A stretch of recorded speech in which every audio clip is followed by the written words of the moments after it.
Quizás no sé si hemos sido malos o tan malos, pero la Biblia dice que todos somos malos, que no hay uno solo.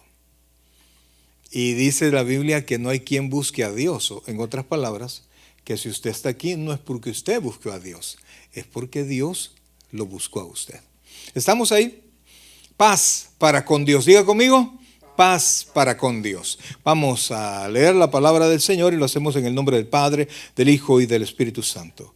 Justificados pues por la fe, tenemos paz para con Dios por medio de nuestro Señor Jesucristo, por quien también tenemos entrada por la fe a esta gracia en la cual estamos firmes y nos gloriamos en la esperanza de la gloria de Dios. Vamos a leerlo de nuevo los dos versículos, por favor, y póngale mucha atención.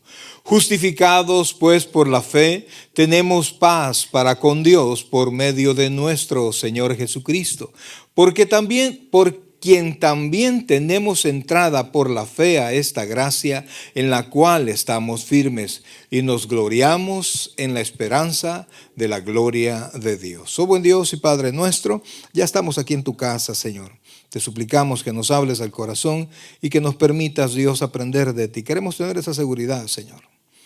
Queremos estar firmes, Padre. Sabemos que el mundo se está cayendo, que el mundo tiene una y otro problema y moralmente el mundo va para abajo.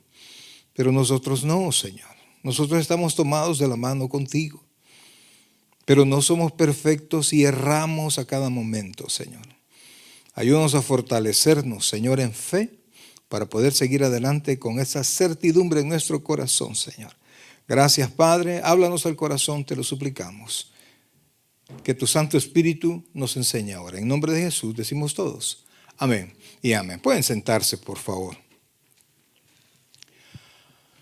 Fíjense, amados, que como cristianos, pues venimos a la iglesia. Creo yo, que por lo menos creo que usted no viene a la iglesia solo por venir. Ay, vamos a la iglesia a ver qué pasa. Creo que el cristiano que vive con propósito viene inclusive a la iglesia con el propósito de aprender, con el propósito de tener más certeza de las cosas que cree. El apóstol Pablo nos motiva a asegurarnos de si estamos en la fe o no.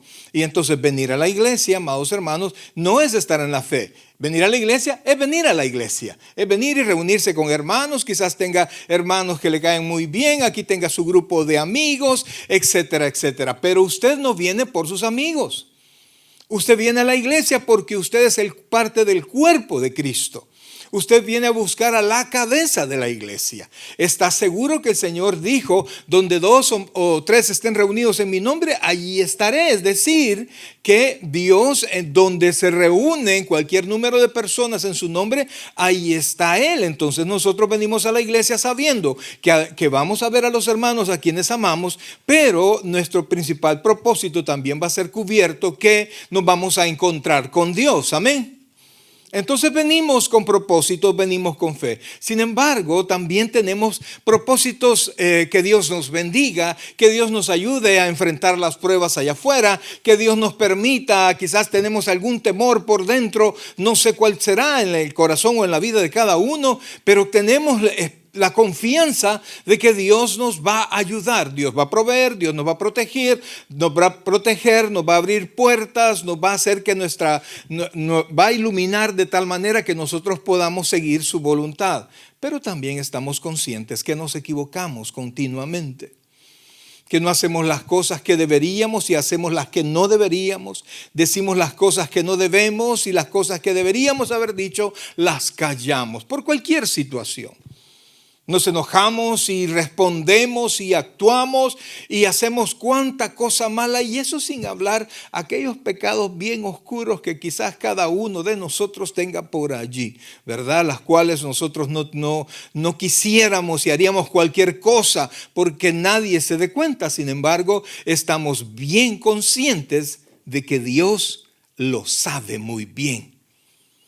Entonces todas esas cosas, entre la búsqueda de Dios y entre buscando la bendición y la provisión y la cobertura de Dios, y el saber que no somos perfectos, y el saber que la paga del pecado es muerte, y el saber que la Biblia dice aquel que perseverare hasta el fin, ¿qué dice la Escritura? ese será salvo. El que persevere hasta el fin, ese será salvo. Y entonces algunos hermanos quizás pensarán, y así como voy yo, que a veces sí, a veces no, como decía aquella canción, 2 pasitos para adelante, 3 pasitos para atrás, y no avanzo y pasan los años y yo soy la misma persona que hace algún tiempo y no he caminado en el Señor, y entonces yo seré capaz de perseverar hasta el final o no. ¿Habrá en mí lo necesario? ¿Tengo yo que velar por mi propia vida cristiana hasta el final? Porque fíjense, amados hermanos, les voy a leer un párrafo que a mí me impactó ya hace mucho tiempo y lo logré conseguir y se los traje. Es de suma importancia para los cristianos estar al tanto de la seguridad que tienen ahora. Tendrán para siempre en Cristo. Lo vuelvo a leer. Es de suma importancia para los cristianos estar al tanto de la seguridad que tienen ahora y tendrán para siempre en Cristo. Una seguridad, oiga esto, que no depende de sus propios esfuerzos pecaminosos e infructuosos, sino de la supereminente grandeza de su poder para con nosotros y en el poder de su fuerza. Esto se vuelve la piedra principal sobre la cual descansa, oiga esto por favor, el sentimiento de certidumbre. Diga conmigo certidumbre, certidumbre. Es decir, ¿lo voy a lograr o no? ¿Voy a alcanzar o no? Porque yo no sé qué va a pasar mañana. No sé si voy a tener un problema y ese problema me va a apartar del evangelio. No lo sé. Entonces es necesario que nosotros entendamos qué espiritualmente ha pasado con nosotros. Dios es el Rey del universo y sostiene todas las cosas. Pero ¿es acaso que yo estoy bien con Dios? ¿Es acaso que Dios y yo estamos, oiga bien, en paz? El tema de ahora es en paz con Dios. Ese es el tema. Ese es el tema de ahora. Entonces, pero estar en paz con Dios no se refiere a aquella tranquilidad en la cual nosotros, por ejemplo, cuando usted ya pagó todas sus deudas, ¿verdad? Usted está en paz, usted se siente tranquilo. Cuando ya todo pasó, cuando todo está bien, llegó a fin de mes y todavía tiene ahí para guardar o qué sé yo, ¿verdad? Le hicieron un examen y usted estaba abatido porque la respuesta podía ser difícil y le dieron la respuesta y le dijeron, no se preocupe, todo está bien. Y usted tiene un sentimiento ¿de qué? De paz, ¿verdad? Oh, logramos pasar este momento. No se refiere a esa paz. Esa paz es emocional. Diga conmigo, es emocional, es subjetiva. En cambio, ahora vamos a hablar sobre la paz que es objetiva. La paz que es cierta independientemente de que yo la crea o no. Si la paz es objetiva, si es una verdad objetiva, repito, la verdad objetiva es la que yo crea o no, así es. Por ejemplo, yo puedo decir, bueno, parecen las 5 de la tarde. Yo creo que son las 5 de la tarde. Esa es mi verdad, pero no es verdad objetiva, porque en este momento ya tenemos horario de noche, aunque no está oscuro por completo. Entonces, mi verdad es una verdad subjetiva porque yo siento que, pero no es verdad. Entonces, independiente de lo que yo sienta, la hora del cronómetro es una y esa no va a cambiar. ¿Se comprende cuál es una verdad objetiva? ¿Sí? Aunque usted se sienta que mide 2 metros, no mide 2 metros, brother. No mide 7 pies, no. ¿Verdad? Usted a la par de sus niños chiquititos, no, yo creo que mido 7 pies. Esa es su verdad subjetiva, pero no es cierta.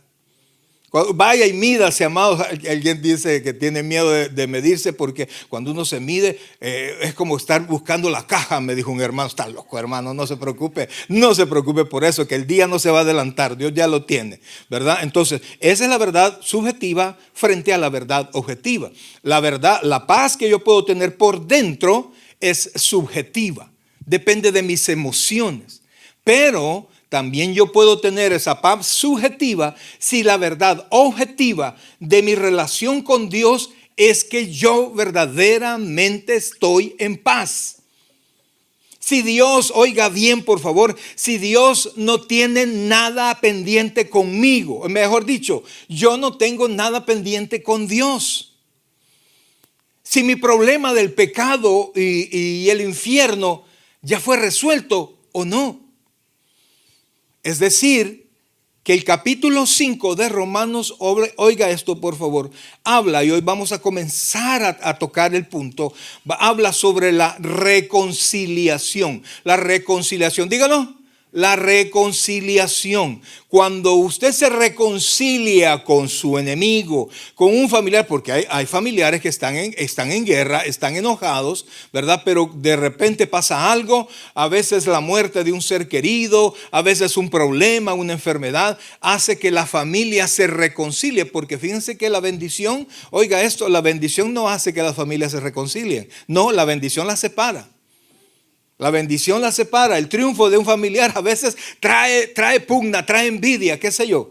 Pero el dolor, la muerte, la enfermedad une a las familias. Pues entonces a veces estamos enojados con las familias y algo sucede que nos reconciliamos. Y cuando nos reconciliamos se acaba, oiga bien, se acaba la enemistad. ¿Se acaba el qué? La enemistad. Y cuando se acaba la enemistad, ¿qué hay? Paz. Entonces, ¿se habrá terminado verdaderamente mi enemistad y mis problemas que tenía con Dios? ¿Sí o no? Fíjense que la carta a los Romanos en los capítulos 3 y 4 nos habla sobre que nosotros, usted y yo, somos justificados por fe. Todas las denominaciones cristianas aceptamos, absolutamente todas, que nosotros somos salvos por fe.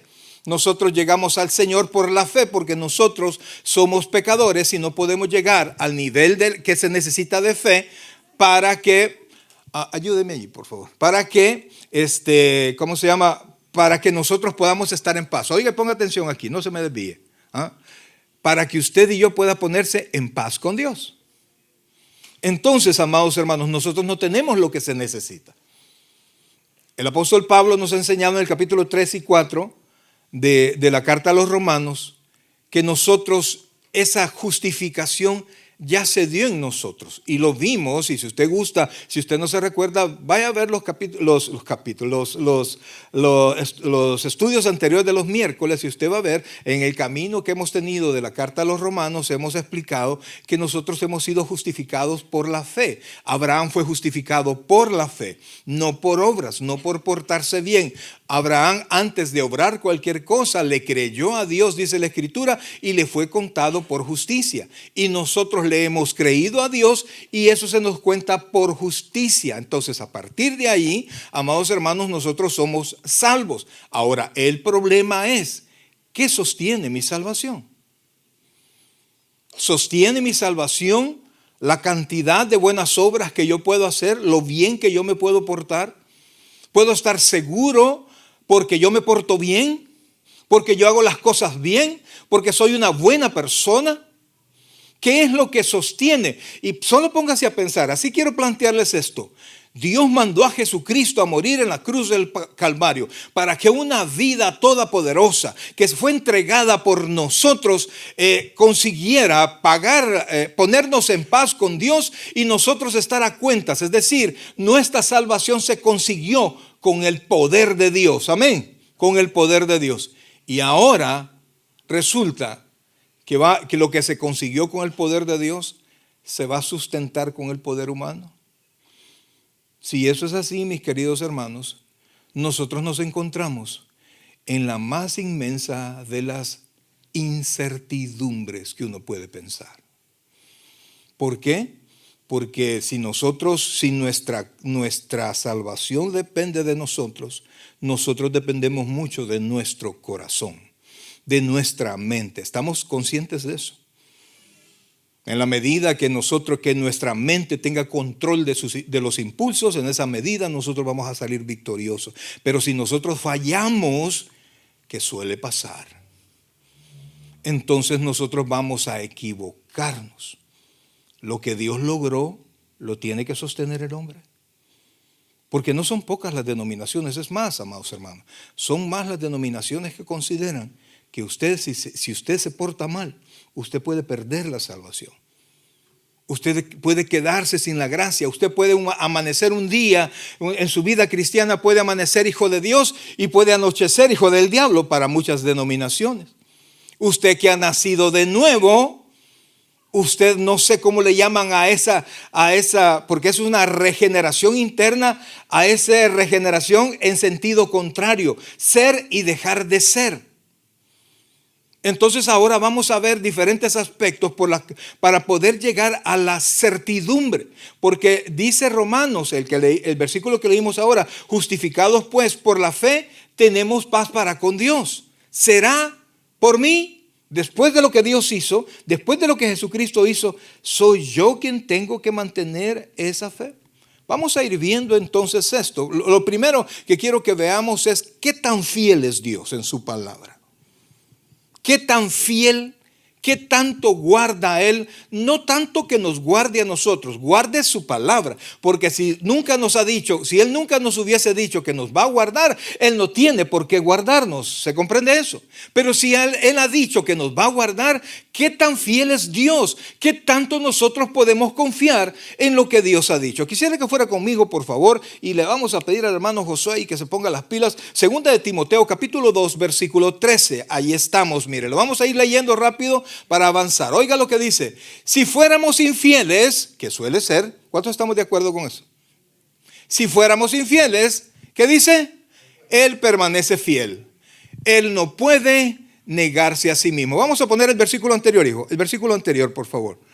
Si sufrimos, también reinaremos con Él. Si le negáremos, Él también nos negará. Vamos a ver. Si fuéramos infieles, Él permanece fiel. ¿Por qué? Él no puede negarse a sí mismo. ¿Por qué? Porque en esencia Dios es fiel. Ahora, si usted lo niega, usted no ha entrado. Entonces Dios no le debe a usted ningún tipo de fidelidad. Comenzamos nosotros siendo salvos por Cristo. A partir de ahí las promesas de Dios son nuestras. Si no, la única promesa que es nuestra es que la paga del pecado es muerte. Entonces, amados, cuando venimos a Cristo, nosotros podemos darnos cuenta que Él es fiel. Porque si Él es infiel, niega su propia naturaleza y eso no puede suceder. Miren lo que dice Isaías capítulo 11, versículo 5. Y dice, y será la justicia cinto de sus lomos y la fidelidad ceñidor de su cintura. Amados, el sábado vamos a ver, se recuerda que estamos viendo la armadura del creyente, la armadura de Dios y el cinto de la justicia, ¿verdad? Entonces dice aquí que la fidelidad, oiga bien, para Dios es lo que ciñe su cintura. Y en la cintura ahí va sujeto todo lo demás de la ropa de la época del apóstol Pablo y del Antiguo Testamento. La cintura era sumamente importante. Entonces aquí dice que la fidelidad es lo que ciñe al Señor. Yo no sé cuántas veces, más que todos los varones nos dijeron cuando estábamos chiquitos, espero que cuando estábamos pequeños, ¿verdad? Amarrate el cincho, socate los pantalones. En otras palabras, portate como hombre. ¿Sabe cómo lo dice la Biblia? Portaos varonilmente.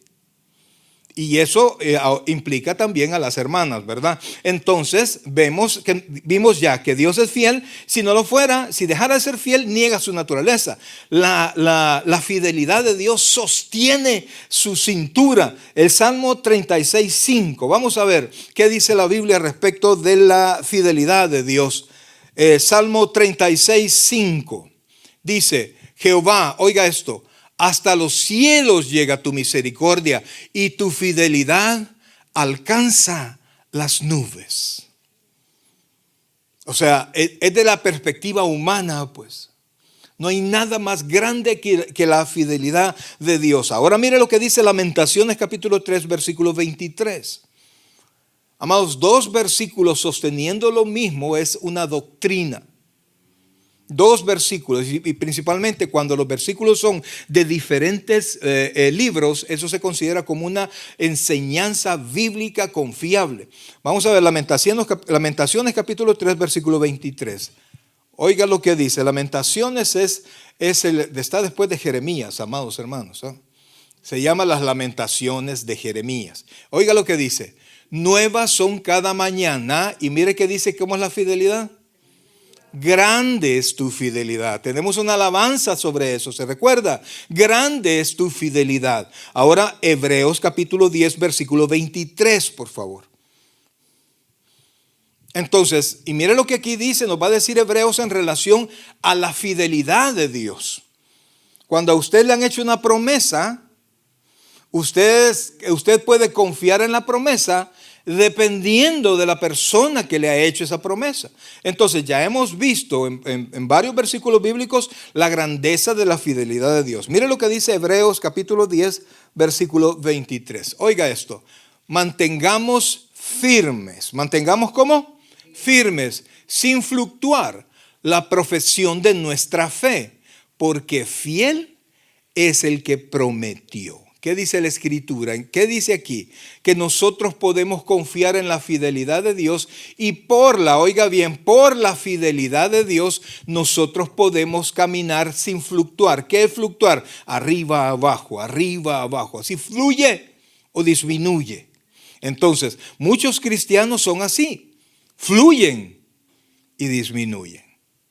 Se les acaban las fuerzas, se les acaba lo emocional, se les acaba el entusiasmo y de repente ya usted no los encuentra, ya no colaboran, ya están a punto de alzar el vuelo de la iglesia, pero en cambio hay otros que han decidido, a pesar de las dificultades, de los problemas, de las enfermedades, seguir caminando porque fiel es Dios. Fiel es que Él lo prometió. Entonces, si las promesas son realmente, las sostiene Dios, son fieles y yo puedo seguir adelante. Entonces, amados hermanos, no es el problema de parte de Dios. Ahora, quisiera que buscara Romanos capítulo 1, versículo 18. Porque hay una relación entre Dios y los hombres. Hay una relación que el hombre no entiende. Que Dios está ofendido, oiga bien. Que el pecado del hombre golpea la presencia de Dios, golpea la voluntad de Dios. El hombre desprecia a Dios, aunque no, mucha gente que no es cristiana dirá que ellos ni creen ni no creen, ni hacen nada en contra ni a favor. Entonces, lo mejor es que dicen ellos que están neutros, no hay nadie neutro. Si usted no está en fuego con Dios, usted está tibio delante de Dios. Mire lo que dice, por favor. Porque la ira de Dios se revela desde el cielo contra toda impiedad e injusticia de los hombres que detienen con injusticia la verdad. Cuando nosotros participamos en algo que es contra la voluntad de Dios, nosotros detenemos la justicia de Dios. Hacemos lo contrario a Dios. Entonces la Biblia dice que Dios tiene para los hombres, ¿qué es lo que dice el versículo que tiene? ¿Alguien lo leyó? Ira, amados hermanos, porque la ira de Dios se revela. Eso es lo que Dios tiene. Ahora busque el Salmo 7:11, por favor. Salmo 7:11. Y es que pensar en que si la salvación se pierde o no, amados, tiene sustento bíblico. O sea, hay una razón, ¿verdad? Porque nosotros no alcanzamos a dar la talla. Mire lo que dice, oiga esto. Póngale atención, brother.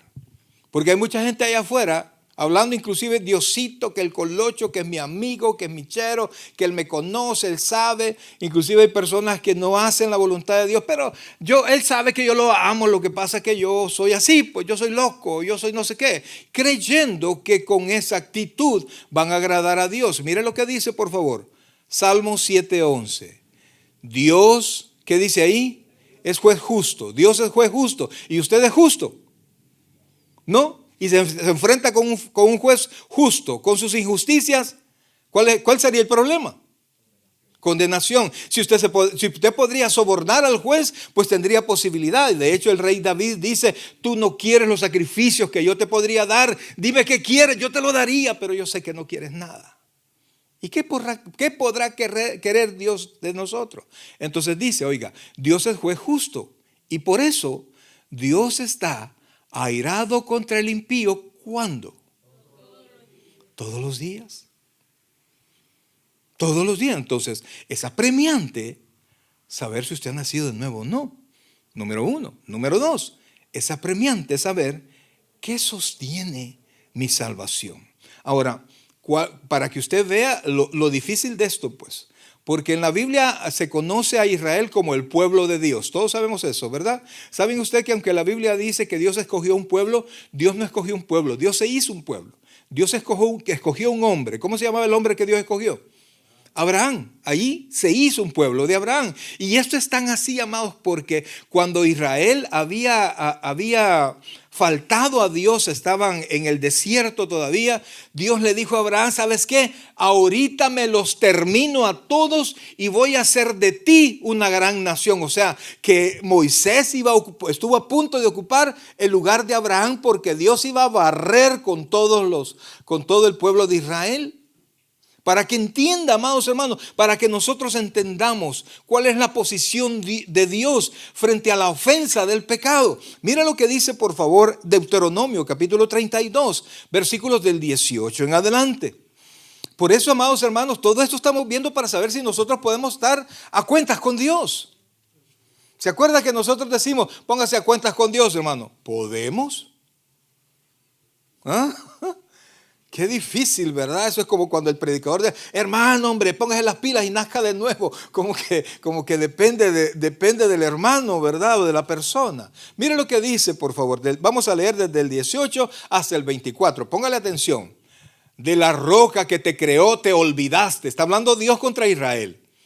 Te has olvidado de tu Dios, de Dios tu creador. 19. Y lo vio Jehová y se encendió en ira por el menosprecio de sus hijos y de sus hijas. Y dijo, esconderé de ellos mi rostro, veré cuál será su fin, porque son una generación como perversa, hijos infieles. Ellos me movieron a celo con lo que no es Dios. Me provocaron a ira con sus ídolos. Yo también los moveré a celo con un pueblo que no es pueblo. Los provocaré a ira con una nación insensata. Porque fuego se ha encendido. Oiga esto, ¿dónde? En mi ira, y arderá hasta las profundidades del Seol, devorará la tierra y sus frutos, y abrazará los fundamentos de los montes. Versículo 23, y yo amontonaré males sobre ellos, emplearé en ellos mis saetas. Versículo 24, consumidos serán de hambre, y devorados de fiebre ardiente, y de peste amarga. Diente de fieras enviaré también sobre ellos, con veneno de serpientes de la tierra. Son palabras de Dios para su pueblo Israel. Porque Israel comenzó a adorar otros dioses. La Biblia dice, y él mismo se dice, yo soy Dios celoso. Él anuncia que es celoso. Y si usted ve, y Dios hizo eso varias veces con Israel, por el pecado de Israel. Hasta que apareció Jesucristo y dijo, yo soy la vid verdadera, porque en el Antiguo Testamento la vid hablaba de Israel, la vid de Dios. Y entonces apareció Jesucristo y dijo, yo soy la vid verdadera.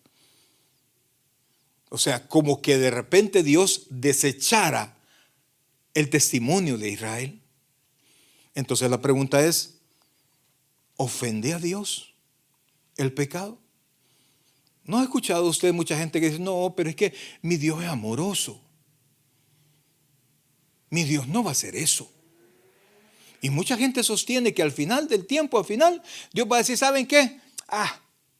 Ya se me pasó. Los perdono a todos. Mucha gente. Eso se conoce como universalismo. Es una doctrina que está vigente para muchos. Y lo enseñan. Que Dios al final nos va a perdonar a todos. Mire lo que dice, por favor, en Efesios capítulo 5, versículo 6.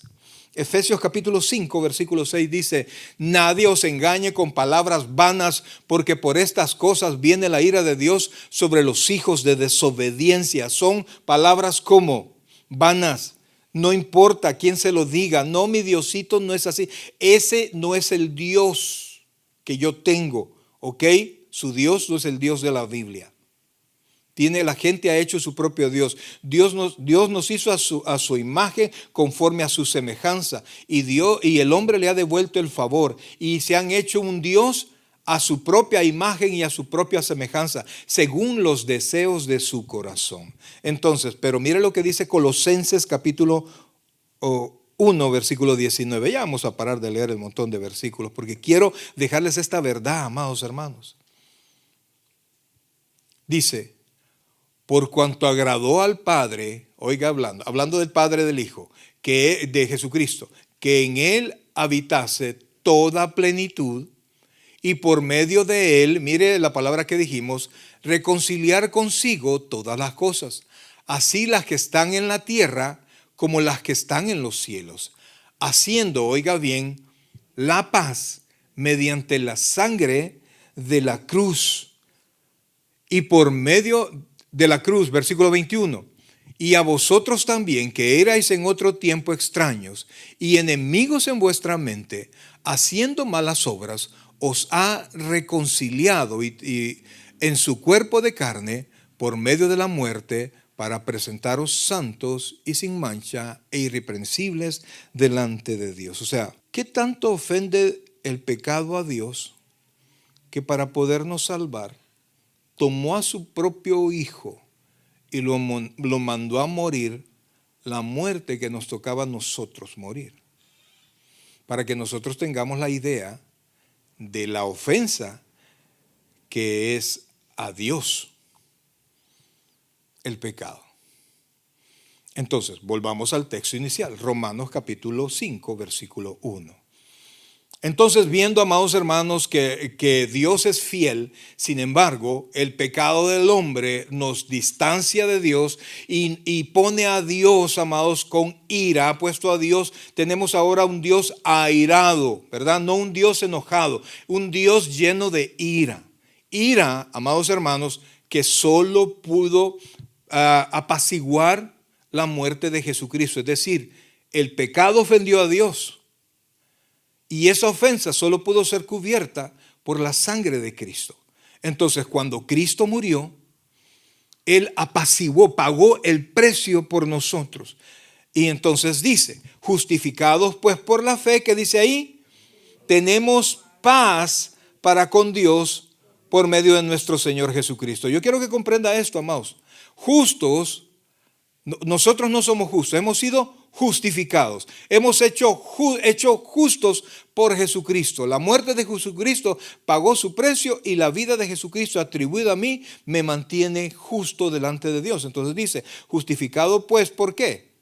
Por la fe, no por obras. Amados, no por obras, es solamente por la fe. ¿Qué es la fe? La certeza de lo que se espera, la convicción de lo que no se ve. Yo no obro, creo. En otras palabras, amados hermanos, el Evangelio no es otra cosa más que reconocer que Dios es un Dios santo, que el pecado ofende a Dios. Y no solamente lo ofende, hace que Dios se convierta en un Dios que está lleno de ira. Ira que un día va a descargar sobre la humanidad, un día la va a descargar.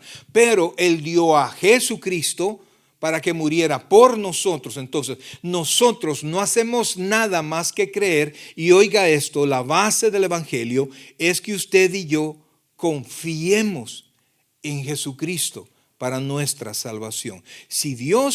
Si usted confía en Jesucristo, Dios perdona nuestras faltas. Nos reconciliamos con Dios y nosotros estamos en paz con Dios. Esa en paz es un decreto, amados. Es como cuando dos naciones firman la paz, ya no hay guerra. Y usted y yo, amados hermanos, cuando creímos en Jesucristo, por la gracia de Dios, oiga bien, por la gracia de Dios, nos ha hecho estar en paz con Él. Usted ya puede ir a Dios, ya vamos a ver esto. Ya puede ir a Dios sin problema. No llega a Dios con temor, como se recuerda cuando todavía usted estaba en la casa de su papá y usted había hecho algo malo y su papá lo estaba esperando. Amados, mire, para mí esas eran horas difíciles porque mi papá era cosa seria, amados, y saber que me estaba esperando o que yo llegaba y esperar que mi papá llegara y sabía que ese enojo a mi papá no se le iba a quitar hasta que me diera unos cinchazos. No se le iba, amados. Nunca me dijo, olvídalo, jamás. Entonces cuando yo sabía que mi papá me había, ya vas a ver, yo sabía, y esas eran unas horas de angustia de esperarlo. Entonces, ¿será que ahora usted va a Dios con esa angustia? ¿Será que un día la muerte nos va a encontrar como el susto que yo acabo de tener ahí, que dejé a mi esposa y a mi hija en la ven allá afuera, y de repente, no sé si ustedes lo oyeron, se escuchó un choque, pasó un carro, ¡pum! Pero allí, amados hermanos, allí. Y entonces, miren, mi corazón saltó, yo dije, por dentro dije, no, y salí en carrera, brother, y ahí estaba la ven nítida y el carro se había pasado llevando toda la malla ciclón, la fensa que está allí. Y amados, se siente tremendo, amados. La vida puede terminarse en cualquier momento, y entonces su vida, amados hermanos, su vida puede terminar y usted se va a encontrar con Dios. Usted está seguro, amados, que al morir usted no tiene problemas con Dios. ¿Está seguro que ha creído en Cristo? ¿Confía en Cristo para su salvación? Porque esa es el Evangelio. Ese es el Evangelio. Confiar en Cristo. Y no solamente para su salvación, sino que para su vida completa. ¿Por qué? Porque Dios ya no está airado conmigo, sino que desde que yo conozco a Cristo, desde que yo le entregué mi vida a Cristo, Jesucristo es mi Señor, mi Salvador, y Él me sostiene. Entonces dice, oiga bien, versículo 1, justificados pues por la fe tenemos paz para con Dios por medio de nuestro Señor Jesucristo. Cuando dice paz para con Dios, amados, repito, no es un sentimiento, no es una verdad subjetiva. Ay, yo me siento en paz. No. Yo me sé en paz. No sé si se entiende eso. Yo sé que estoy en paz, porque he creído en Jesucristo como mi Señor, y he confesado mis pecados y he confiado en Él. Entonces, esa es una verdad objetiva porque es independiente, amados. Mucha gente está con miedo. Ay, no sé. Yo cuando andamos evangelizando me encuentro yo con cristianos y cristianos que se están congregando, y algunos me han dicho, yo sirvo en mi iglesia, yo soy diácono de la iglesia, hermano, y si usted se muriera ahora, ¿qué pasaría con mi vida? Eso solo Dios lo sabe. Qué incertidumbre, brother, porque nuestros ojos se pueden cerrar en cualquier momento. Y por eso es la pregunta, ¿está seguro usted que está en paz con Dios? Entonces, si usted ha creído en Jesucristo, por favor confíe. Y fíjense, dice el versículo 2. Dice, hablando de Jesucristo, por quien también tenemos, mire esa palabra, entrada por la fe a esta gracia. ¿Sabía usted que Israel nunca tuvo entrada? Nunca. ¿Se recuerda? Espero que ya lo haya leído. Que cuando Dios le entregó las tablas a Moisés, le dijo que el pueblo se quede allá, que ni los animales toquen el monte, porque si no van a morir. Y aun cuando se hizo el templo, los gentiles tenían que estar fuera completamente de los atrios del templo. Las mujeres podían entrar un poco más, los hombres otro poquito más, pero no podían entrar más. No había espacio para llegar a la presencia de Dios. Este concepto Israel no lo conocía. Nunca, amados hermanos, Israel como pueblo supo de una entrada en paz con Dios.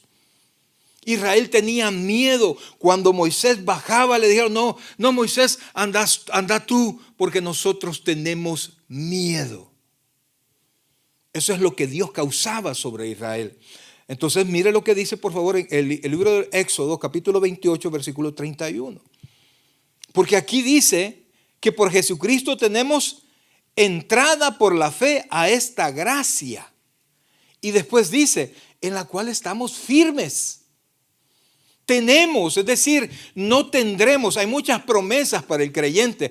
Promesas como, por ejemplo, nuestro cuerpo va a ser redimido un día, va a ser glorificado. Vamos a estar en el cielo. Dios va a estar con nosotros en el momento de la angustia. Son las promesas que Dios nos ha dado futuras. Pero esta promesa de que tenemos entrada es algo que tenemos nosotros ya. Oiga esto, para que usted comprenda. Esto que vamos a leer son instrucciones para la única persona de Israel que podía entrar al lugar santísimo. El único. Dice, harás el manto del efod todo azul y en medio de él, por arriba, habrá una abertura, la cual tendrá un borde alrededor de obra tejida, como el cuello de un cosete, para que no se rompa. Y en sus hordas harás granadas de azul, púrpura y carmesí alrededor. Y entre ellas, oiga esto, este es un detalle importante, entre ellas campanillas de oro alrededor. ¿Qué hacen las campanas? Suenan, ¿verdad? Oiga esto, versículo 34, una campanilla de oro y una granada, otra campanilla de oro y otra granada, en toda la orla del manto alrededor. Y estará sobre Aarón cuando ministre, y se oirá su sonido cuando él entre en el santuario delante de Jehová, para que salga, para que no muera. En otras palabras, el sacerdote primero tenía que presentar un sacrificio. La ropa se la habían dado. Y él se ponía el efod. Y el efod tenía al final unas bordes que estaban enrolladas con unas piedras y con unas campanas. De tal manera que cuando el sacerdote entraba al lugar donde nadie podía entrar, oiga, nadie podía entrar y el sacerdote solo podía hacerlo una vez al año, entonces todo el pueblo estaba en total silencio. Porque mientras las campanas sonaran, el sacerdote estaba con vida adentro. Y entonces allí tenía que haber silencio y todos escuchando. Cling, cling, cling, cling. Iba caminando, iba hacia adentro, ponía, y como había que hacer muchos movimientos, el presentar el sacrificio era algo tremendo, amados. Y entonces Aarón tenía, y todos los sacerdotes tenían que moverse para poder realizar toda la obra dentro del tabernáculo. Y entonces, si de repente, oiga esto, la campana dejaba de sonar, era porque el sacerdote no cumplía los requisitos que Dios había establecido y había sido muerto en el lugar santísimo. Y entonces el sacerdote era sacado con un lazo que tenía, que le colocaban en el tobillo, porque él venía muerto, porque no estaba apto para estar en la presencia de Dios. Ese es Israel, brother. El pueblo nunca conoció lo que ahora usted y yo tenemos. Nunca tuvieron entrada, mucho menos por la fe. Ellos tenían que presentar sacrificios. Y en nosotros, amados hermanos, que Dios nos ha abierto el espacio. Mire lo que dice, pues, por quien también tenemos entrada por la fe a esta gracia en la cual estamos firmes. Por la fe, amados hermanos, les repito, ni el gentil ni Israel tuvo el lugar de poder entrar con libertad a la presencia de Dios. Y fíjense que para que nosotros entendamos la ilustración que Dios nos hizo a nosotros en la palabra de Dios, lo que Dios hizo cuando Jesucristo murió, cuando Él gritó, consumado es, y entregó su espíritu en el templo. Dice que la tierra tembló y el manto, el velo que dividía el lugar santo del santísimo, donde ninguna persona podía entrar excepto el sumo sacerdote una vez al año, se rasgó de arriba hacia abajo, mostrando Dios. Y fíjense que no se rompió completamente, porque si se rompía completamente, no se sabía dónde comenzó a romperse. No sé si se comprende esto.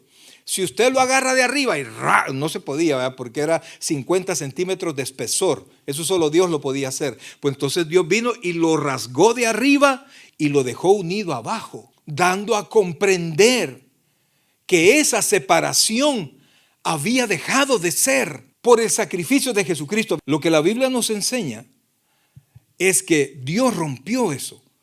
Él mismo rompió la separación. En Hebreos capítulo 10, versículo 19, nos muestra el lugar en el cual nosotros estamos.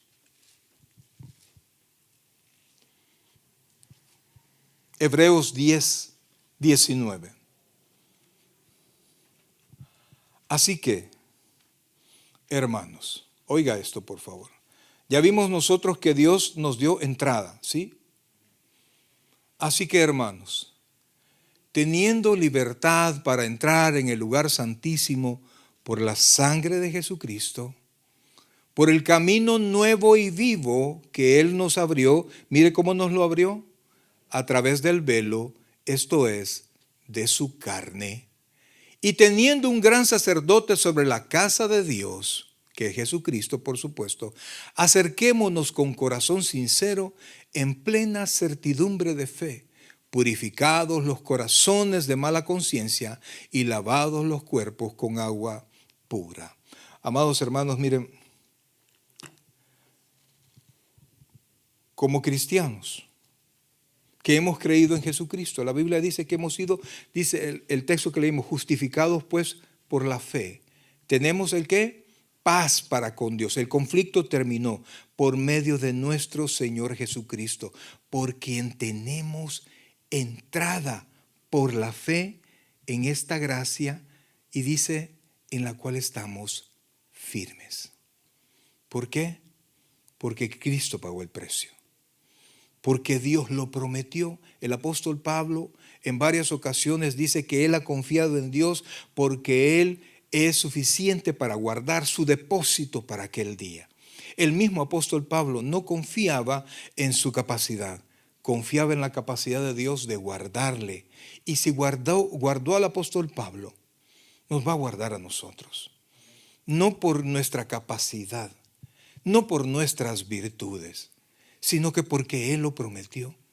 Amados hermanos, el capítulo 5 de la carta de los Romanos habla de la reconciliación que Jesucristo hizo con Dios a través de Jesucristo, a través del mismo, para que usted y yo podamos ir a la presencia de Dios y buscarlo sin dolor, buscarlo sin temor, sin el miedo de ser rechazados. En la angustia, en la felicidad, en todo momento. El saber que Dios está allí, que Dios prometió estar con nosotros. Fiel es Dios, dice la Escritura, que nos guardará. Dios nos guardará. ¿A quiénes? A los que hemos creído en Jesucristo como nuestro Señor y Salvador personal. Iglesia, póngase de pie, por favor. El predicador ha terminado su mensaje. Le invitamos que reciba a Jesucristo como su Señor y Salvador personal. Invóquelo de la siguiente manera: Señor Jesús, yo te recibo hoy como mi único y suficiente Salvador personal. Creo que eres Dios, que moriste en la cruz por mis pecados y que resucitaste al tercer día. Me arrepiento, soy pecador, perdóname, Señor. Salva mi alma hoy, para cuando yo muera pueda estar en tu presencia por siempre. En Cristo Jesús, mi Salvador. Amén. Bienvenido a la familia del Señor. Le invitamos, se congregue con nosotros en nuestra iglesia, Tabernáculo Bíblico Bautista Amigos de Israel, Richmond, California, ubicada en 2685 calle número 20, San Pablo, California, 94806. En nuestros servicios presenciales, los días domingo a las 6 de la tarde y viernes a las 7 de la noche. Y en nuestro estudio bíblico en línea los días miércoles a partir de las 7 p.m. a través de Facebook Live. Te invitamos, visites nuestro canal de YouTube, Tabernáculo Richmond, California. Muchas gracias por conectarte con nosotros y que el Señor te bendiga.